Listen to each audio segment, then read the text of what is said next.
Hey y'all, and welcome back to another Photography Friday. My name is Jane Corley with Pic Visions, Media Arts and Photography. If it's your first time here, welcome. Every Friday we go over tips, tools, and techniques in order to become a better photographer and media business owner. In today's episode, it's all about landscape photography, some great practices for landscape photography, and some tips, tools, and techniques in order to become a better landscape photographer. But first, make sure to like this video if you learned something new. Subscribe and ring the bell if you have not done so already so that you do not miss new videos every Friday on successful photography and media business practices. So let's get started on landscape photography. Landscape photography is used for publications, stock images, prints, or even marketing purposes, or adventure magazine publications. There are three different types of landscape photography. Representational, which is just, here's this landscape in front of us. Impressionistic, which is a little bit more based on a mood or a tone, and then abstract, which is just a very unique perspective, very unique point of view, something that is not easily achieved by the average photographer. The number one thing to consider with landscape photography is that patience is key. You are not in an indoor lighting situation, so that you really have to go off of what Mother Nature gives you. If it's going to be a cloudy day, you got to know how to work with a cloudy day. If it's going to be bright, harsh sunshine, you need to know how to work with that. But with patience also comes preparation. You need to prepare. Okay, the time of day for my session, I need to either be early in the morning, right around sunrise, or right around sunset. But we'll go over that here in just a few more minutes. With patience and preparation as well, you need to scout the location. If you can go beforehand to scout the location, really just find the best perspectives, the best angles, the best place to set up your camera, you'll have a more successful shoot day. You also need to check the weather. Check to make sure if there's going to be a pop-up shower around your location. Find out if it's going to be cloudy, if it's going to be harsh sunshine. Prepare as much as possible. And if you can, try to go and visit that location beforehand around the time that you would be arriving for your session. So if you're going to be doing it around sunrise or just shortly after sunrise, try to scout that location around sunrise and make an exit and entrance plan. So if you are going to the tops of a high mountain, you need to get to that top of that high mountain, and you also need to be able to get down. Same with a low valley or a beach area. Make sure that you are practicing safety as well as following the regulations of that location. Don't leave trash around. Leave the location better than when you found it. Next tip is composition. Although composition can be fixed in post-production, try to get it as close to right in camera. If you have questions about what you want to do about your composition, overshoot the location, make it a wider angle shot, or definitely just take different perspectives, angles, and composition setups so that you have options when you get back to your computer in post-production. When preparing for your composition of the image, just take a look in front of you, what you're working with your landscape, and try to frame it with natural elements. So if you can shoot through a mountain range showing a beautiful valley, or through a bunch of trees in a forest creating a path.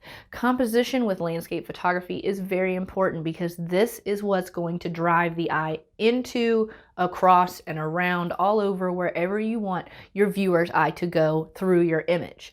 The more movement your viewer's eye wants to move through the image, left, right, in, they just want to know more about the story of that image, the more successful landscape photography you're going to be, because you're going to be a commodity. People are going to want to look at your images, they're going to want to experience your images, and see the world through your camera lens.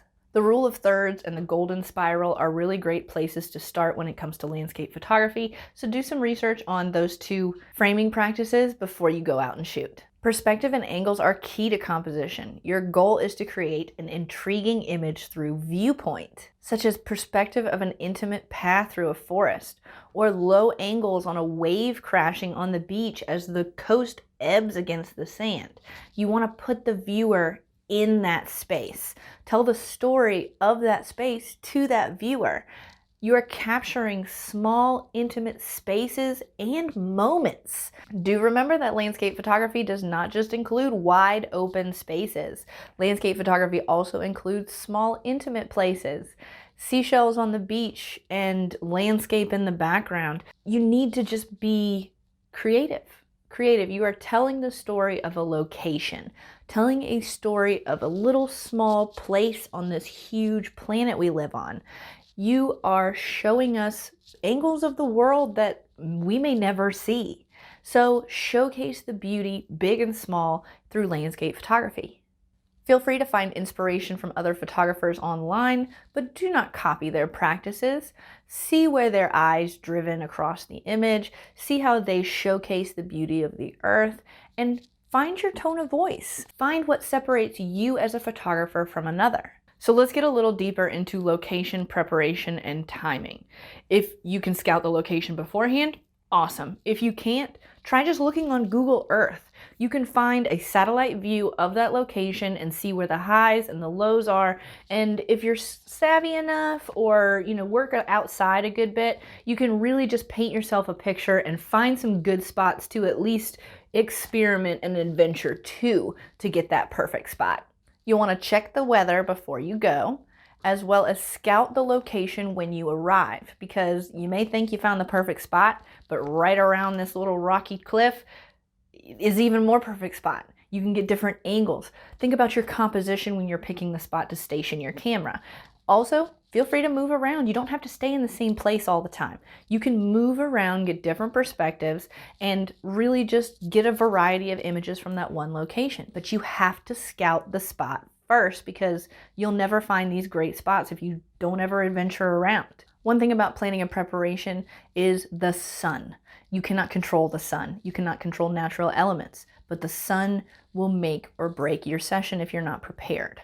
So I would suggest, if you are able and have the skills, carry your compass around to find out where the sun is going to rise and set based on where you place your camera.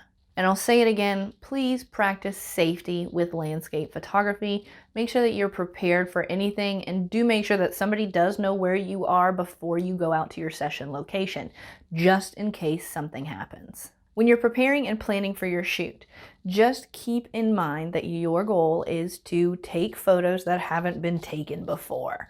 You want to differentiate your viewpoint from a viewpoint that has already been shown before. That's what makes you a commodity as a photographer, and what separates your images from another landscape photographer's images. Showing the world in a way that has never been seen before. So like those little pull-off spots that, around the beaches or around, the mountain ranges, where you can get out of your car and, look at this spot and, see the beauty of the earth. That's not where you should be taking your photo. That photo has been taken 1,000 times before, and it's been exhausted. So you need to go take photos of someplace else. Not someplace else meaning not that range. I'm talking about change your body's location to a more intriguing spot that hasn't been captured before. That's your goal. So plan and prepare to experiment with different shoot locations, and keep in mind that you want to capture someplace that has never been captured before. So let's talk about light. Light can make or break a landscape session. But with practice and a little bit of experience and a little bit of trial and error, you can even shoot on the cloudiest of days, and it's going to look like a beautiful diffused blanket across your landscape scene. What were once distracting elements such as lighting and cloud cover can be used to showcase the emotions, the influence, the flow, the feel, the theme, the vibe of that location, further stepping up that landscape photography image. The best light for landscape photography is sunrise to an hour after sunrise, to an hour before sunset, to about 30 minutes after sunset. Noonday sun is going to give you the harshest light. Sorry guys, I just had one of my light stand light bulbs go out, so I had to do a little bit of a lighting reconstruction since we're halfway through this video. But so sorry for the lighting adjustment. But speaking of lighting, let's talk about gear. Number one on the list is a tripod. No ifs, ands, or buts, you're going to need to have a tripod. A tripod is going to allow you to have the widest range of shutter speeds available, just for stabilization purposes as well. And I've even used my tripod in landscape photography for a little extra reach. Something if I'm trying to get around a corner, something I can't quite reach, and even just to get up above something. It's really successful just to have a tripod for an extender arm as well as a stabilization device. Paired with a remote control shutter or a self timer on your camera, A tripod can really step up the sharpness of your image because you have no extra shake in camera. Your image will be completely stabilized. This is really important in low light or even night photography settings when you're doing landscape, because 1/60th or quicker, you're not going to have too much blur.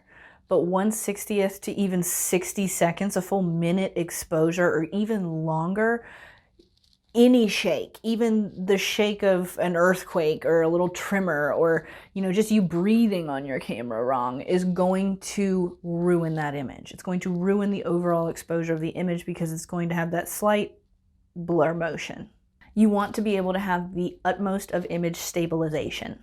Next, you don't have to have a DSLR camera. You can have a film camera. So based on your experience, based on how you're developing it, film and DSLRs are totally fine.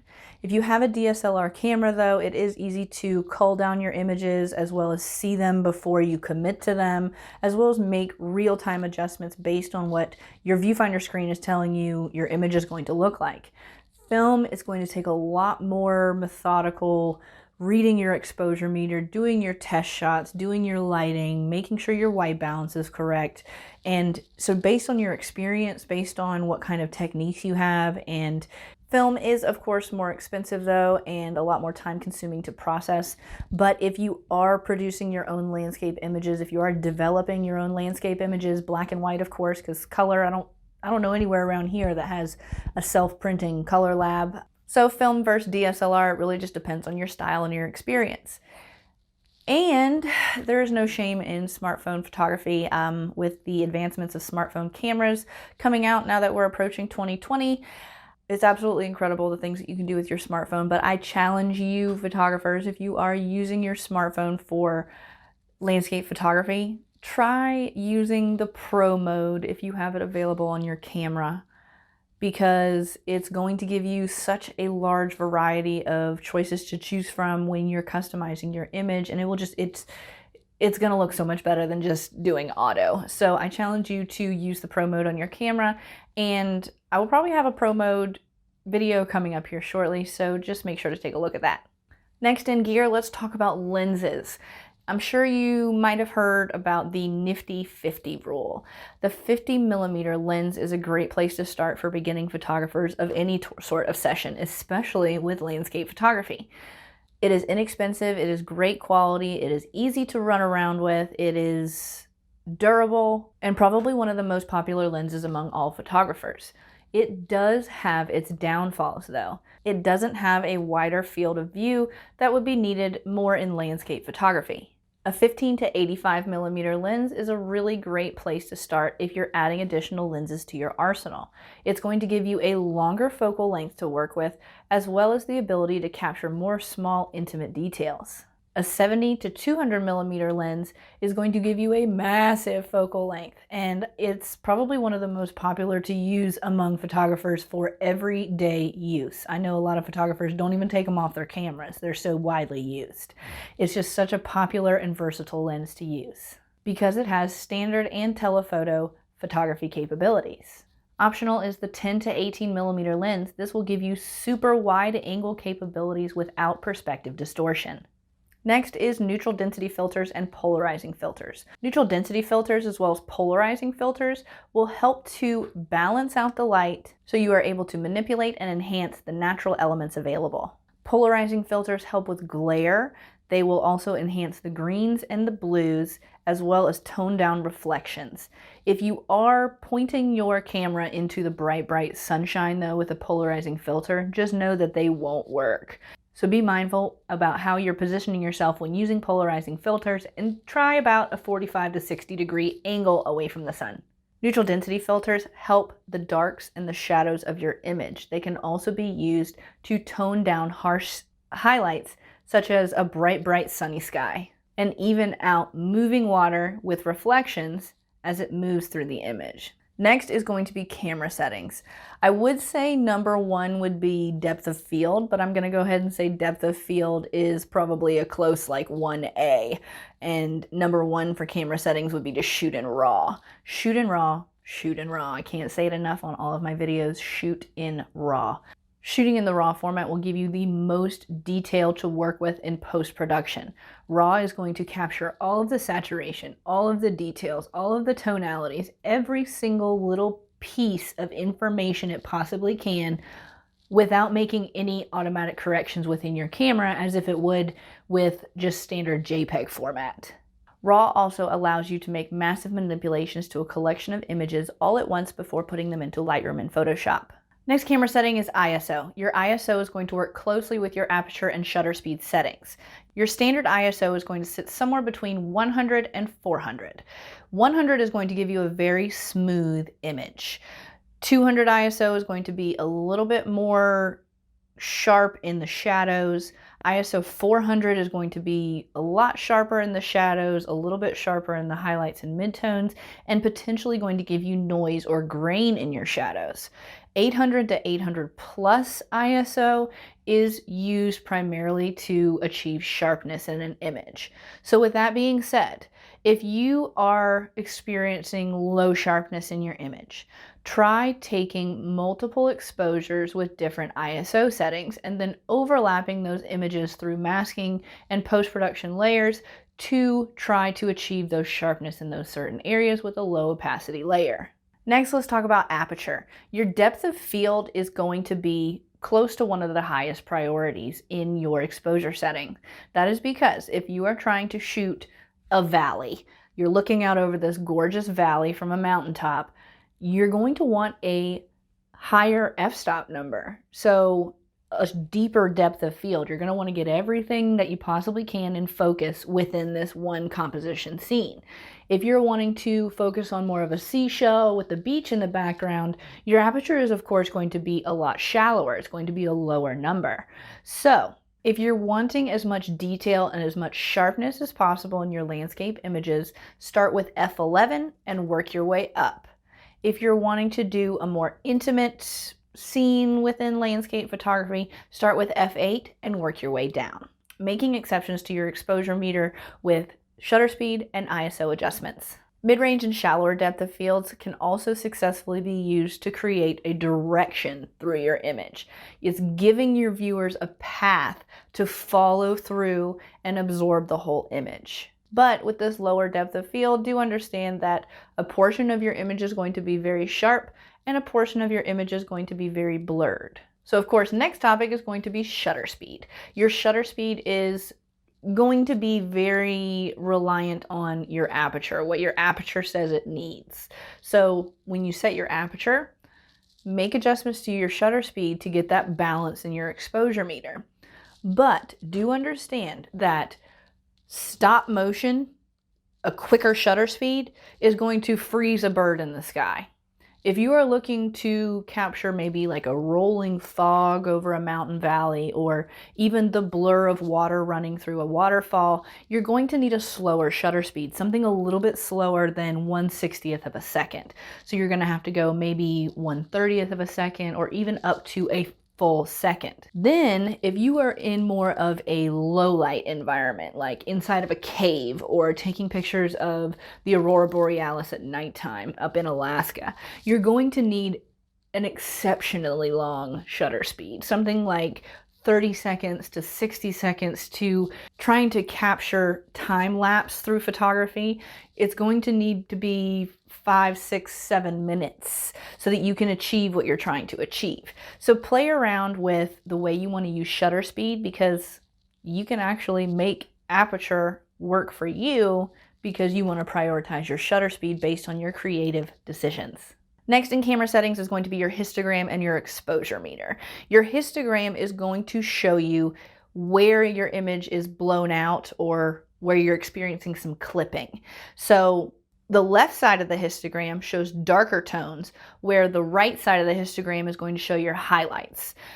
If your exposure meter is showing somewhere in the middle, a balanced exposure, then take a look at your histogram, and if you have some clipping that's occurring outside of the realms of your histogram, so if on the left side of the meter you have information going all the way over the place and then off the histogram, you're going to need to make an exception in your exposure. Same with the highlights on the right side of your meter. But if your exposure meter is saying somewhere in the middle is good to go for the majority of the image, where maybe a couple places in the sky are getting completely blown out, this is my suggestion for you. Take your exposure meter and take a normal, perfectly exposed shot. Then move it down, either using, I would suggest probably using your shutter speed to bring it down one stop below exposed. Take the shot and then bring it one spot overexposed using your shutter speed adjustments. This will give you a variation of tonalities that you can blend together in post-production. All other areas with your histogram can, chances are, be adjusted in post-production if you're shooting in camera raw. Next, let's talk about white balance. There is no shame in using auto white balance on your camera. But once you feel comfortable with auto white balance and feel like you want to venture out to maybe some of the presets or a custom white balance, keep this in mind. When you are shooting in very aggressive lighting situations, so lighting such as at sunrise, sunset, or noonday sun, something that is a very heavily saturated lighting area, auto white balance doesn't really work because it adjusts the color casts. And because you have such a bright sky and a dark land, it's not going to make the adjustments that you would like. It's inversely going to either diminish the darks to be like black darks or blow out your highlights. So in these instances, I would really suggest you playing around with some of the presets as well as taking some sample shots on the day of the session with different white balance presets.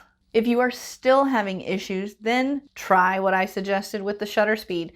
One stop below, one stop in the middle, and one stop above to achieve the perfect exposure, and then just blend those images together in post-production. Lastly, on this episode, let's talk about how to make money as a landscape photographer.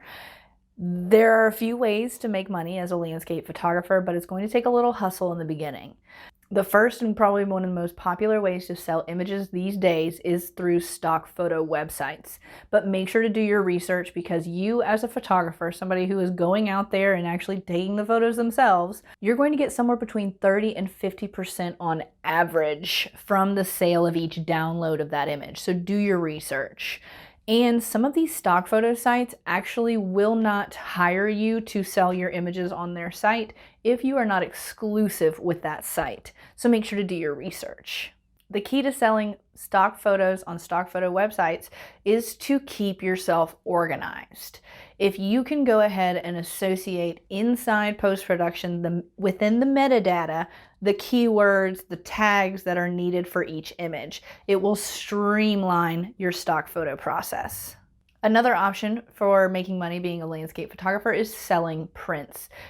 But you will need a very good photo lab as well as an outlet to sell your prints, so just make sure that you have the market to do so or live in an area where those needs are popular.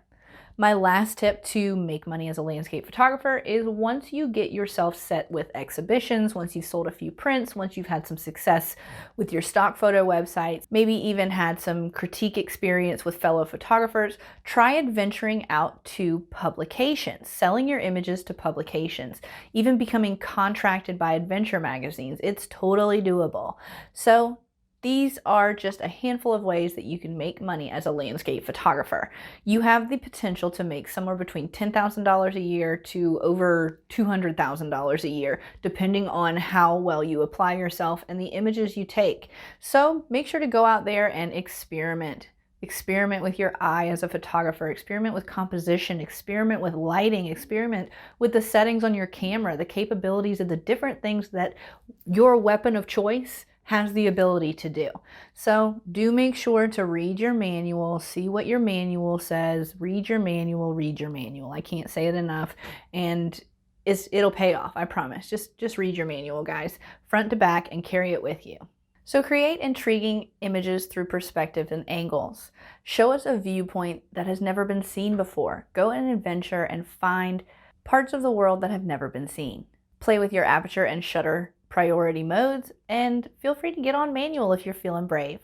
Don't overdo it with your ISO. Have a direction, a path for your viewer's eye to move through your image. Capture wide open spaces and small, intimate places. I look forward to seeing your work. Please leave in the comments below any tips, tricks, or techniques you have for your fellow landscape photographers, or anything that I might have missed in this episode. Also leave in the comments any topics you would like to see on this channel or any ways that we can improve this channel for you guys, the viewers. Make sure to like this video if you learned something new, subscribe, and ring the bell if you have not done so already so that you can be notified every time a new video is uploaded every week. Until next time, I'm Jane Corley with Pick Visions, Media Arts and Photography. See you later, guys.